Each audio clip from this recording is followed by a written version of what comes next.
ニンドチャンネルへようこそ。今回は日本の怖いと感じる神社をご紹介します。それではご覧ください。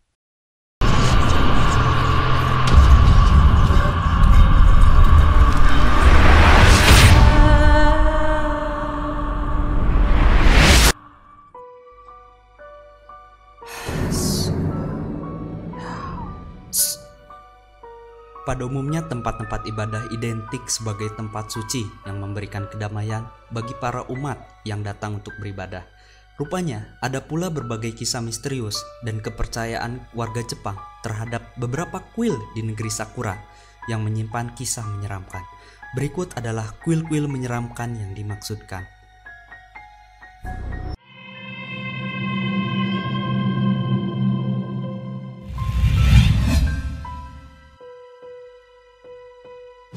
Tairano Masakodo Kabizuka, Tokyo. Pada zaman dahulu kala, ada seorang panglima perang yang berniat mendirikan kerajaannya sendiri. Tairano Masakodo lantas dihukum mati oleh sang kaisar dengan cara dipanah di antara kedua matanya dan kepalanya pun dipenggal sebagai peringatan pada panglima perang lainnya.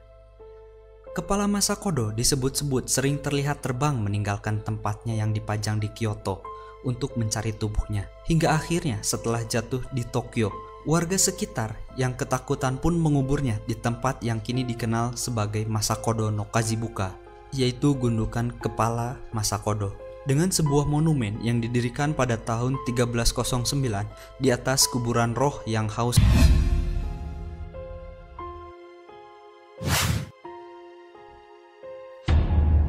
Kuil Zenkoji, Nagano. Kuil ini memang tidak punya mumi atau roh jahat, tapi kuil ini menghadirkan pengalaman cukup mencekam yang bisa kalian coba sendiri. Zenkoji punya sebuah terowongan gelap gulita di mana para biarawan menyembunyikan kunci menuju surga yang harus kalian temukan tanpa mengandalkan kelima indera kalian. Perjalanan ini sendiri melambangkan pencerahan yang bisa diperoleh saat kalian sudah bisa melepaskan segala kedagingan dan ikatan duniawi. Mereka yang menemukan kunci surga tersebut dipercaya akan memperoleh pengampunan.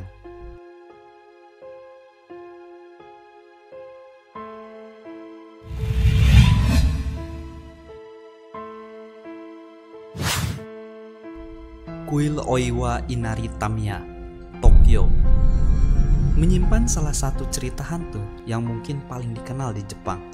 Dikisahkan Oiwa adalah seorang wanita baik hati dan setia yang menikah dengan Tamiya Lemon, yang lalu membunuhnya untuk menikahi wanita lain yang lebih kaya.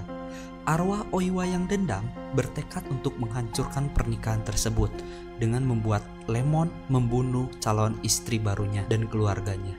Setelah Oiwa membuat wanita tersebut terlihat seperti mayat dirinya, sebelum ia membunuh Lemon juga, untuk menenangkan arwah Oiwa, dibangunlah kuil yang sampai sekarang masih terletak di sebelah selatan stasiun Yotsuya Sanchome.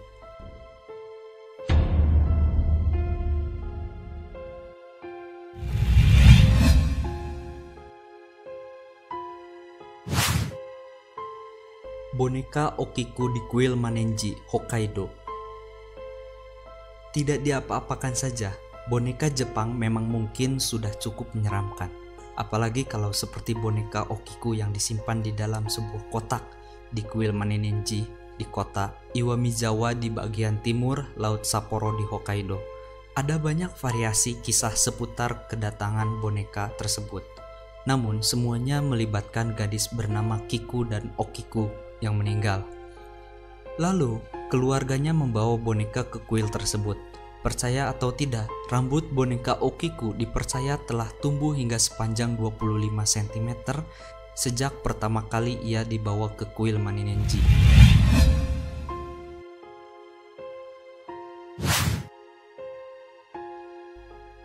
Kuil dengan langit-langit berjejak darah, Kyoto. Bayangkan, saat kalian memasuki sebuah kuil dan melihat ada jejak kaki berdarah di atas langit-langit kuil.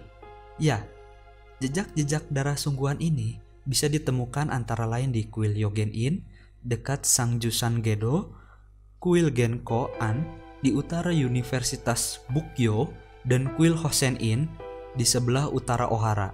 Selain memiliki jejak darah tangan dan kaki di tembok dan langit-langitnya, rupanya kayu yang dipakai untuk membangun kuil-kuil tersebut berasal dari istana Fushimi, yang dalam sejarahnya banyak pembunuhan dan pertumpahan darah di masa lampau.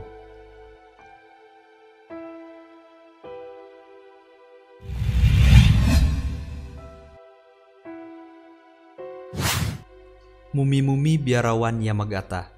Praktik mumifikasi diri atau yang dikenal dengan sebutan Shokun Shinbutsu dikenal dan dijalankan di beberapa sekolah biarawan Buddha Jepang pada abad ke-11 sampai 19, terutama di sekitaran 3 gunung suci Dewa Sanzan di prefektur Yamagata. Terdiri dari 3 proses 1000 hari yang melibatkan kelaparan, meditasi dan dikubur hidup-hidup hingga mati dan menjadi mumi.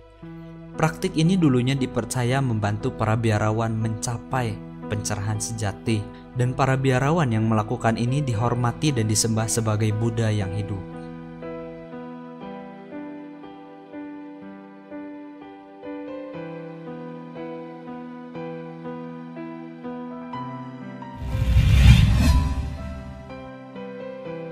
Itu semua adalah kuil-kuil yang menyeramkan dan angker di Jepang, menurut versi bicara. Jika menurut versi kalian, mana kuil-kuil yang lebih seram dan mana kuil-kuil yang lebih angker? Tolong tuliskan komentar di bawah ini ya. Jangan lupa juga menuliskan kritik, saran, ataupun masukan untuk membangun channel ini lebih baik lagi. Nantikan video-video seram lainnya di segmen horor bicara, dan terima kasih sudah menonton video ini.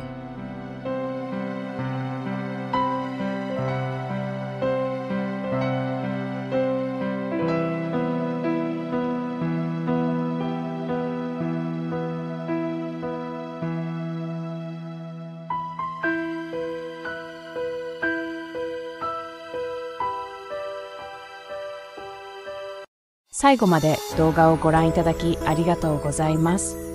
この動画が気に入った方は、ぜひチャンネル登録よろしくお願いします。